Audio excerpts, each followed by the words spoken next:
Welcome to the Victory by His Grace podcast. I'm Cole. And I'm Grace. We're living life, Constantly learning, and striving for heaven. Before the episode starts, this is a disclaimer. We do not have all the answers. We are not experts. We don't have everything figured out. This is just our life experiences, and we're hoping that it can help you guys through some of yours.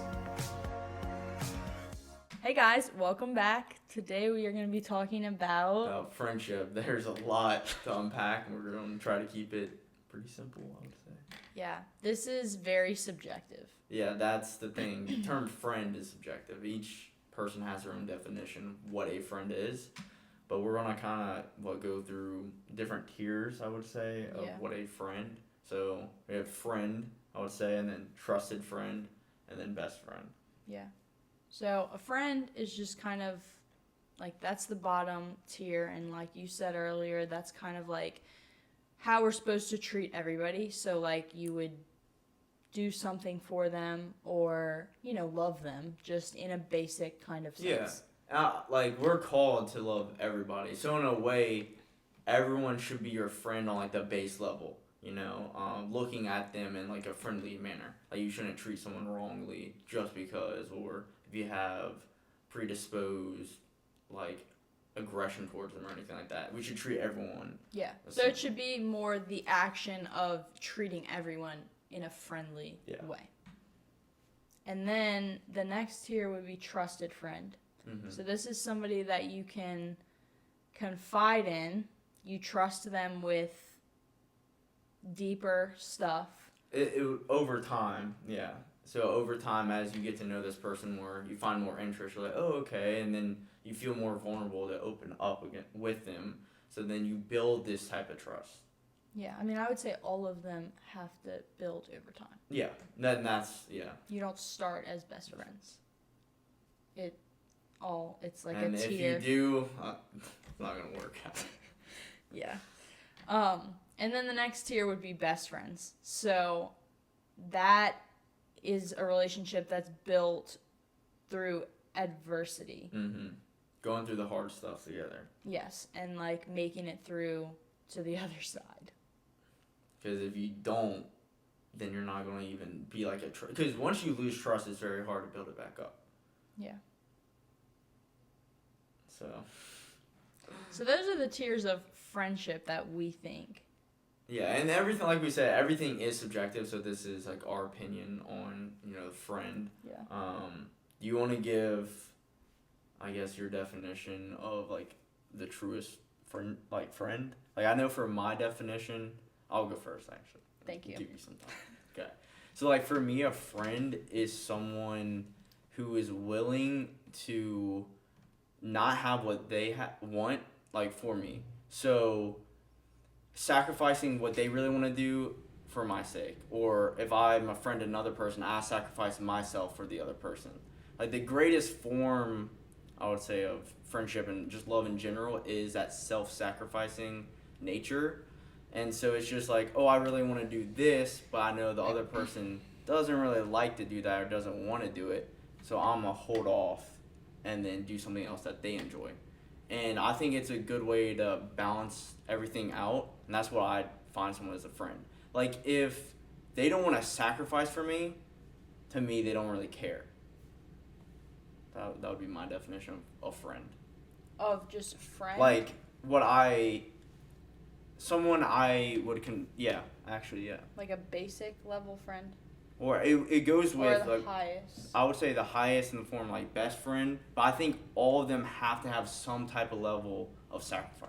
Yeah, I mean, they have to care. And in order to care, you kind of have to sacrifice somewhat of what you want. So, like, if you don't care about me, then I'm not going to really consider you, like, a trusted friend or anything.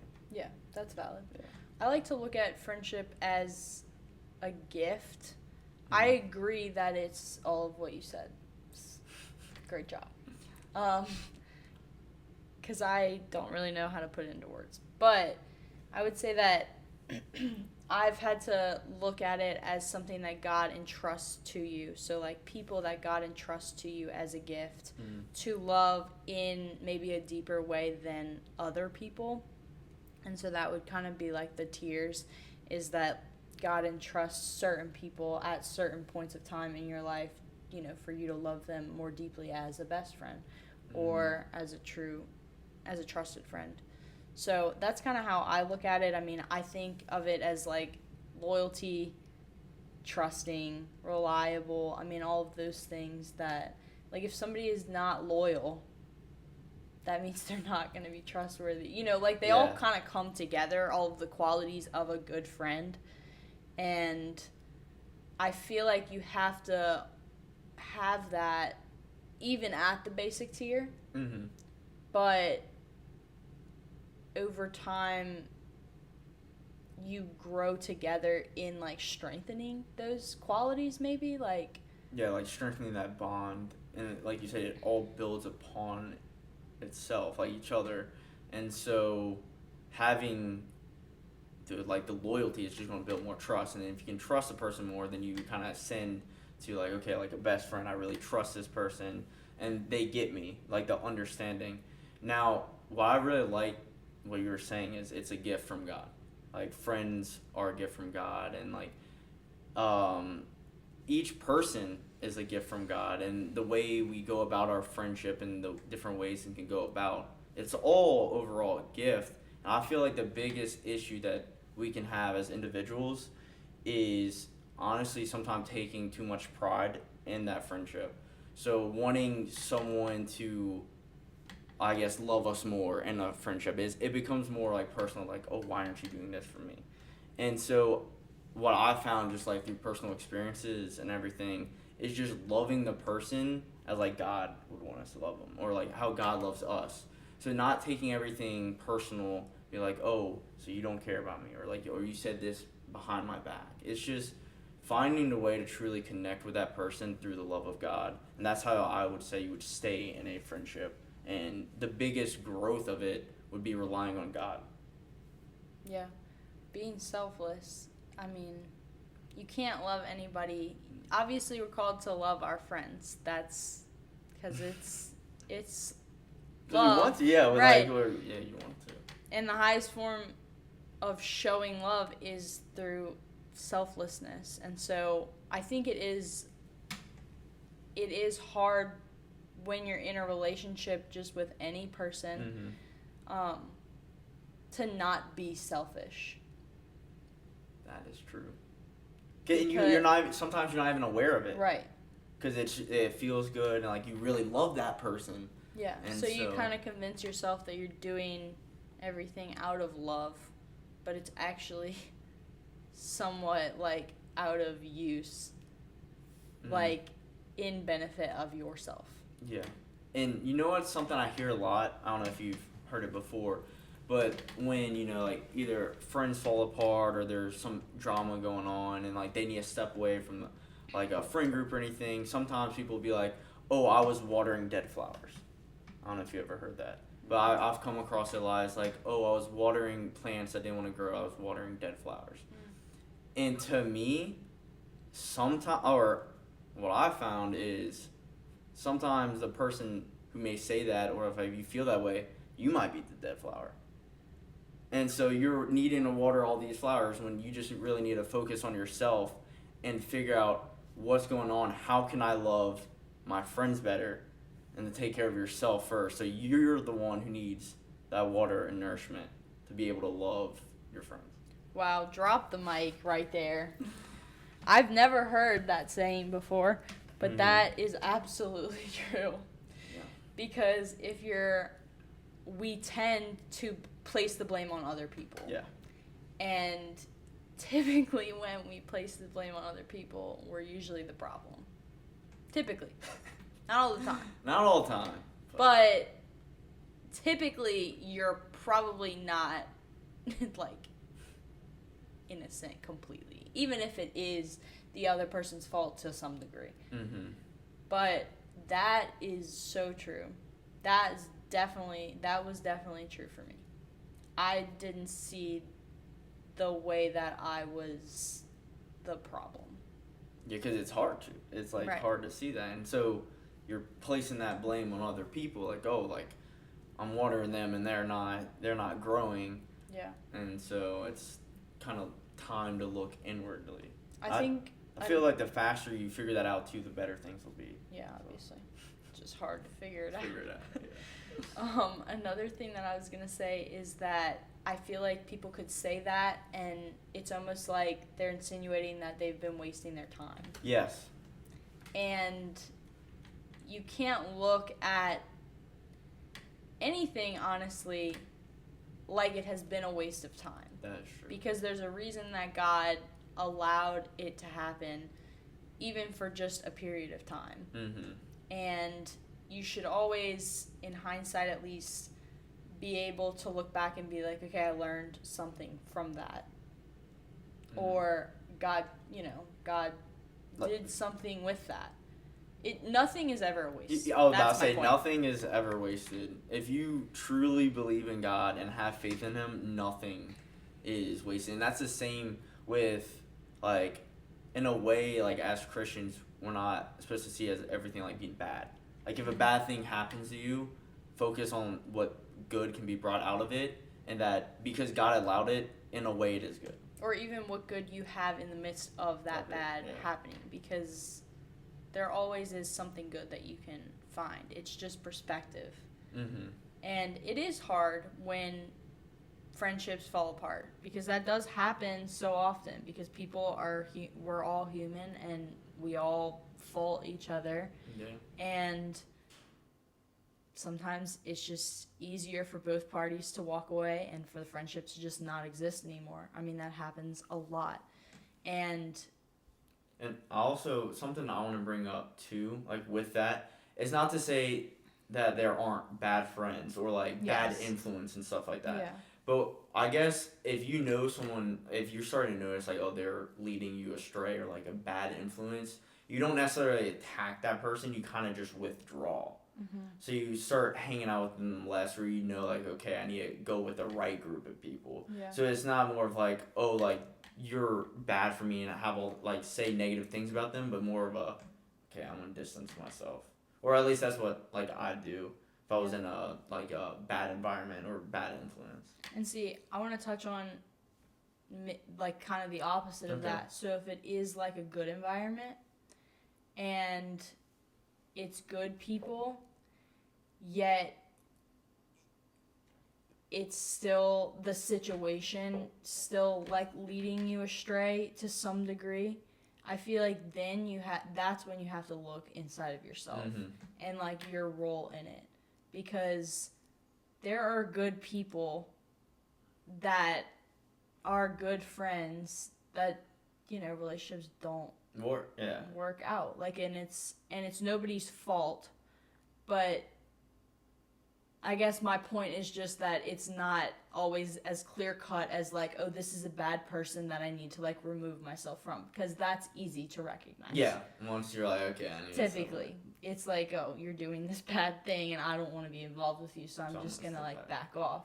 But it's harder when it's good people that are maybe leading you to become like a worse version of yourself in a way, just because you're selfish with them. Like, it's not their fault that you're becoming a worse version of yourself, but you are. So I'm just saying it's not always gonna look like super bad from the outside, and so that's why it's so complicated and so dangerous. Yeah, there's so gray areas, but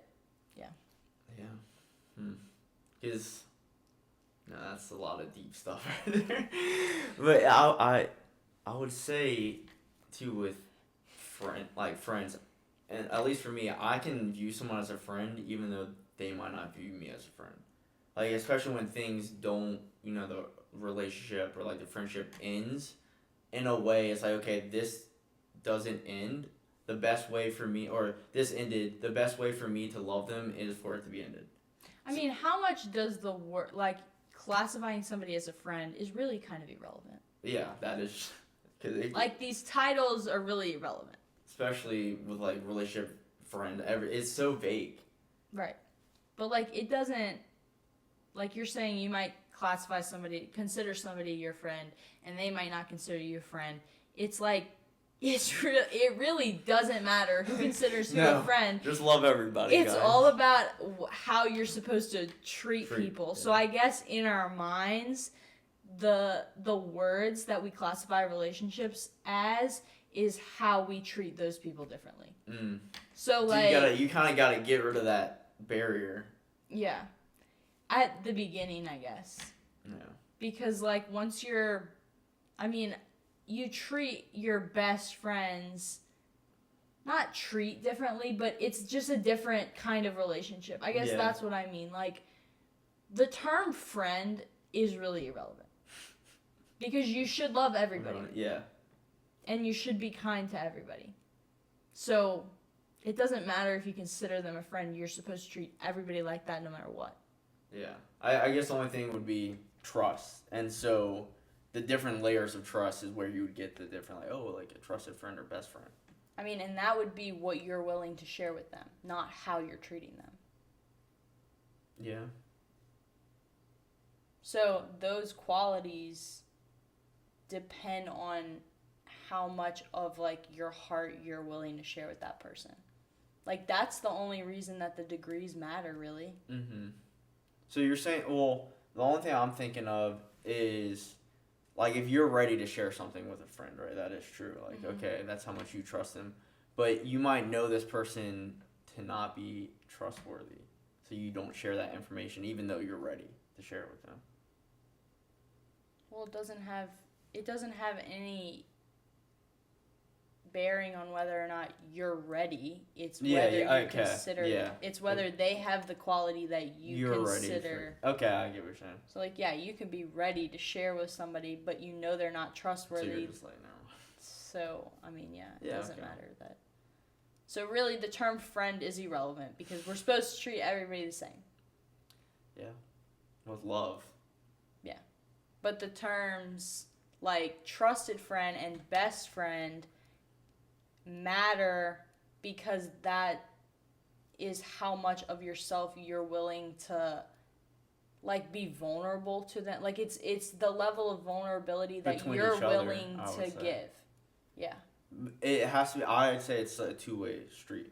So That's to true. be a trusted friend, y'all both have to be on that same because wavelength. to move to the next tier, like you said earlier, it kind of has to be a mutual thing, or else it's never gonna. Move up. So, like to be a best friend, you have to both, have want it. Right.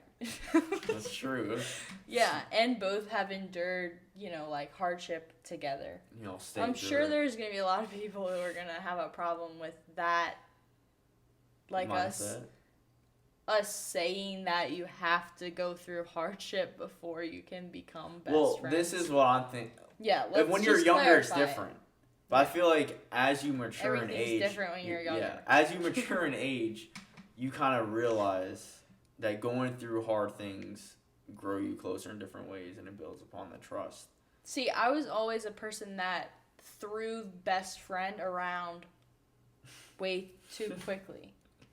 And it was more just because I wanted, like, it was more just out of exclusivity. Like, I just wanted to be exclusive, so it was like, oh, they're my best friend. It was more about me. Me giving them that title was about me having a best friend, feeling like I had that. And now it has a totally different meaning. Because when people, like, you go through enough situations where it's like, you're my best friend, and then something happens, and then it's just like we're, not close anymore. So obviously, I'm not going to call you my best friend anymore. Like, that happens to you enough to where you're like, all right, this term means nothing to me anymore. Yeah. And I kind of had to, like, relearn, because there was a point where I was like, nobody except for Jesus is ever going to be considered my best friend because, and like... I mean, he is the truest. He is the truest, but I just kind of had to, I guess, become okay with giving someone that title. Yeah. And honestly, talking about this, I've realized I don't really, like, throw around, like, best friend that much. Yeah. Like, I just kind of see it like friend. I don't That's why mine's so blurred with certain things. Yeah. I mean, I don't like refer to. So like we said we would consider each other best friends. Yeah. I'm not like, oh, do you know My best Cole, friend. my best friend? Like that I feel like is very child. Like you do that when you're a kid in high school. Oh my gosh, my best friend. Yeah. Like, oh, we're best friends. Or it's my best friend's birthday, you know? So yeah, that's true. I don't really throw it around that often, but like. Or I would say like my good friend. Like I feel like I say that more than best. Like, oh, my good friend. Because something about best friend, Just, I don't know. I don't know. I don't like I know there's something weird about that. I don't know. Like best, you're superior over everyone. Right. Like because it kind of insinuates that you can only have one best friend because it's best. Like a trusted friend, like you can have multiple people that are trusted. You can have multiple good friends. Right. Yeah, you know what? Best friend. Stop saying best friend, guys. Jesus is your best friend. Yeah, okay. That's what I'm saying. That's why I feel like I was kind of at that point where I was like, oh, I'm not gonna say that anymore. Yeah, it's valid actually. Thinking about it. Yeah. I even say like close friend too. Yeah, close. Like, oh, we're just close friends. Yeah. And I think a part of us likes to say I have a best friend. Like because it feels good because it feels like you have someone that knows you and loves you better than anybody else. So maybe, which can be an issue because you get way too attached to them. So maybe, hear me out. Maybe best friend is only marriage. Ooh. I gotta figure out if I agree with that or not. Because it's like the person, it's the one person that it's different than every other relationship. But it's just one. I'll give you that for marriage because you're becoming one. So like that's the goal of marriage, like to become one flesh. So in the term best, yes, because that is uniquely like different from everything else. But I'd also say like the term brother is also uniquely, but not as unique as marriage, because you have that one, you become one. So yeah, I agree with that. Wow. I had to think about it. It's okay, you got there. That just popped into my head, but that was good. That's kind of true. Yeah. So I mean, you spend your whole life with the person you get married to. Right. So it better be your best friend. That is true. Yeah. You want to go through Bible verses? Yeah, Bible verses. Sure. Do you want me to read them all? I think just read one. We'll read one and then discuss. Yeah. All right. So first I have SIRACH 6 verses 14 through 15. A faithful friend is a sturdy shelter. He who finds one finds a treasure. A faithful friend is beyond price. No sum can balance his worth. You want me to start or do you want to start? You can start. Okay. So what stuck out to me the most in this verse is a faithful friend is beyond price. So a faithful friend, and it's exactly what we've been talking about, is someone who's gone through a lot with you and stayed with you. Oh my gosh, so maybe best friend, like our tiers, friend, trusted friend, best friend, maybe it should be faithful friend. Yes, instead of best, I agree. Because you go through something hard and you know that they're faithful. Yeah, they stay with you even through like the hard times. So guys, we're just figuring it out as we go. We're learning, yeah. Because I would say a faithful, even no matter how hard it is, the trust stays the same and you get through anything. But trusted, it could vary. Like something crazy happens, you're like, well, that's too much. Yeah. But faithful, they're going to stay faithful throughout the hardship. Yeah. So, yeah. Wow. And finding that is beyond price. Like, it's rare, it's valuable. Because it's so hard. We are people. Mm-hmm. And so, our first instinct at times can be to run, or if it gets too difficult, be like, I'm not going to deal with this, or that was way too crazy. But a faithful friend is going to stick with you. Yeah. See, what stuck out to me was the word shelter. So a faithful friend is a sturdy shelter. And I kind of took this in terms of like protection. So like a faithful friend is somewhere that you can, like, you feel safe and you feel protected, not even just like physically necessarily, but like emotionally and spiritually.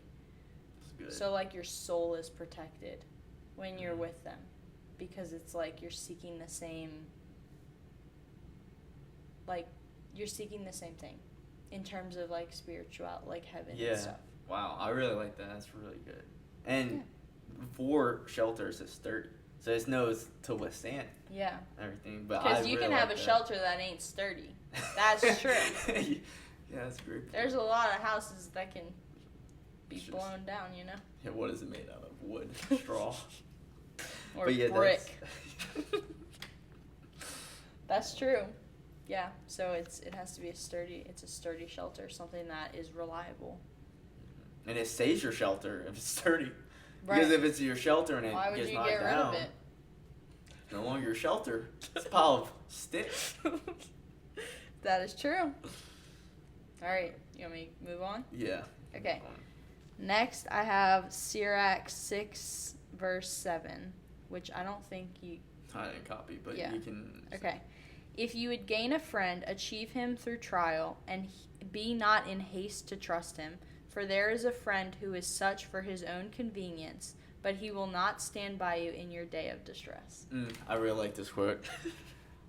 I feel like, for me, sometimes tendency, or in the beginning, trust too quickly, right? But this was like more of high school. I have matured, and it's like, okay, I need to slow it down a little bit. Because it's just giving people the benefit of the doubt. Yeah. And so, to be careful with your trust, because you don't know how the other person's going to react. So if you spend more time with them, you build up that trust. And when you build up the trust, I think it makes that friendship more meaningful than to just, oh my gosh, I'm going to tell you everything, and then if thing goes bad, then you're disliking that person, so you're not treating them with love. So I think it'd be more out of the character of God to love them through taking it slower. So you're saying that because it says achieve him through trial, which insinuates like it's been some time and you're enduring hardship together. Yes. And then it says don't be too quick. Be not in haste to trust him. That means like don't hesitate to trust him. But it's after you endure the trial, right? That's a good question. I don't know. This translation. That's how I'm interpreting it. So achieve him through trial and be not in haste to trust him. So like, oh, I was seeing it the other way. I know, but that's true. Yeah, that is also true though. But so like when you endure something hard and you've determined that they're faithful and a sturdy shelter, then you don't have to worry about trusting them. That's what I think. Yeah. See, that's the cool thing is like there's verses that you can kind of like, okay, what is it saying? Because I was taking a whole different way, but that's so valid what you're saying. Because the translation, I don't even know what this means. GNT. I don't know what that means, to be honest. So this could be just... General New Testament. Sure, let's go with that. But it says, when you make friends, don't be too quick to trust them. Make sure that they have proved themselves stand by you in trouble. That they stand by you in trouble. So, either way. So it means the same thing. Yeah. So. I like that it talks about a friend. So it says, there is a friend who is such for his own convenience. So there is somebody that is... They're using the term friend, but who will be selfish with you. So friend doesn't necessarily mean reliable, trustworthy, selfless, all of those things. Yeah. It's interesting that they use the word friend to describe somebody who's for their own convenience and will not stand by you on your day of distress. So when things get hard they will leave. They'll walk away. Wow. It's like the Bible knows everything. Yeah. That's so good. Yes. All right. Next I have Proverbs 27, verse 17. And that is iron sharpens iron and one man sharpens another. So I'll go first for this Okay. one. So a friend can bring out your best qualities or your worst qualities. Yeah, that's a fact. And it's honestly, I feel like it will just like a friendship will heighten you in both ways. Like, it's either going to bring the best or the worst out of you, is what you're saying? I feel like it could do both at the same time, maybe. Do you agree with that? Like, yes. it can bring out something that you're really strong in, Mm-hmm. but it can also bring out, to the same degree, something that you're really weak in. Yeah, like no, oh yeah, a yeah, vice. yeah. I agree, yes. Okay. So, I think that, for me, finding friendships that challenge your vices to be no more, like, that's a whole nother, like, level. Because I feel like you do that for me. Because you, like we've talked about before, like, you didn't let me control you, and in just your simple little, like, no. Oh, no. That, like, didn't allow me to exercise the bad parts of myself that other people were just like, okay, oh, yeah, like, it's whatever, just, like. Or they didn't want to stand, like, they didn't want to say no. Right. So, even just your no's in those situations has helped me to, I feel like, grow in virtue to combat the vices that I had. And obviously, like, I'm not saying you make me, like, perfect. I'm not. Yeah. But it's just, I've definitely noticed that. And, like you said, that's the best type of friendship you can have, because the ultimate goal, I would say, with everything is try to get, or help everybody to get to heaven. Yeah, to grow in holiness. That should yes. that should be every relationship's goal. Regardless of the title of it, regardless of the level of it, that should be your goal. The goal should be, how can I act like Christ, and how can I get other people to experience God's love and get them to act? It should be, how can I help them be holier? Mm-hmm. Not necessarily how can they help me be holier. Like, you can't look at it from that way. You have to look at it from how can I help them be holier? Because in doing that, you will become holier. Do you see what I'm saying? Yes, but also, it's not like, when you say, like, how can I, like, make them more holy, it's not forcing. Make. Yeah, but it's not like forcing them to do things. No. That's what I found. It's just being you, being like Christ, and not, like, shoving things down people's throats, or like, oh, you need to do this, you need to do this, but just honestly just putting on the light of Christ, and then you will be a testimony, and people will witness that. Yeah. And then find in themselves the change. Like, letting your actions towards other people, so how you treat people, speak for themselves. Yeah. It's good stuff right there. Mine's not as in-depth in that, because that was good. But just the iron sharpens iron. I've always loved that quote, because it's like, you're each making each other better. It's like, we're sharpening each other. Yeah, you should be. Like a true friend, you're constantly helping each other grow to be the best version of yourself. So, yeah, that's about it. All I gotta say. Yes. And I think a lot of times people become content in just being stagnant. Yeah, being comfortable. Right. Because I feel like the faithful friend, like, level should be a person that can challenge you 100% and call out your flaws, and you not be, like, upset.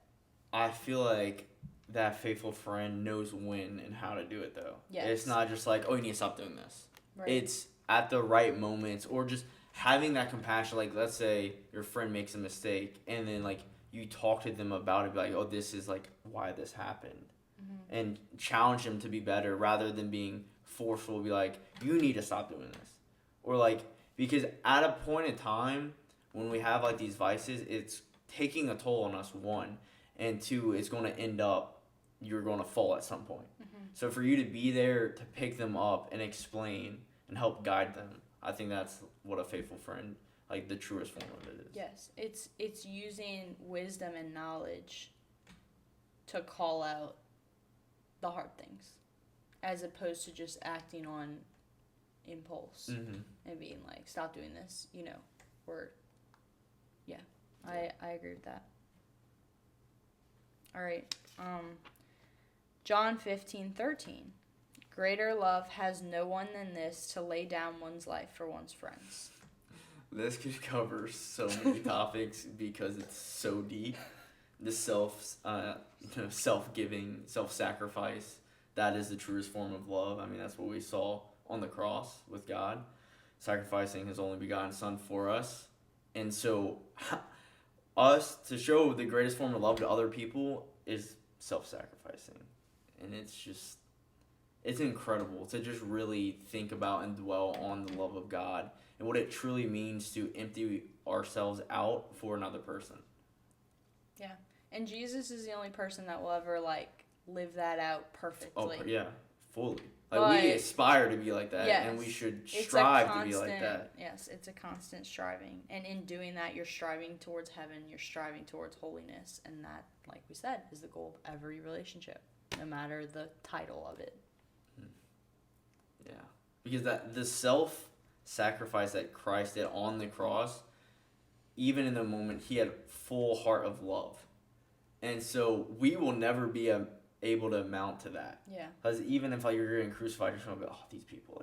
No, Christ was full of love as he's being crucified. So. Yeah. I feel like something that I want to talk about is the desire that we all have to be known and loved. Like, they go together. But we all want people to know us and to want to know us. Oh, yeah. Nice. And so, I think for friendship, this means so much more because it's someone who's not forced to do it. So, your family, they know you and they love you. It's not necessarily a choice. It's just like a given. It's just sometimes. Well, I've got to say, yeah, because in our lives, it's a given. I would say they know and love us. Yes. And so obviously we acknowledge that that's not always the case, but typically a family, you don't choose your family like they say. So I feel like this hits harder when it's friendship because it's people that both parties are choosing to either do this or not. So when somebody chooses to know you and love you well, that means so much. Mm-hmm.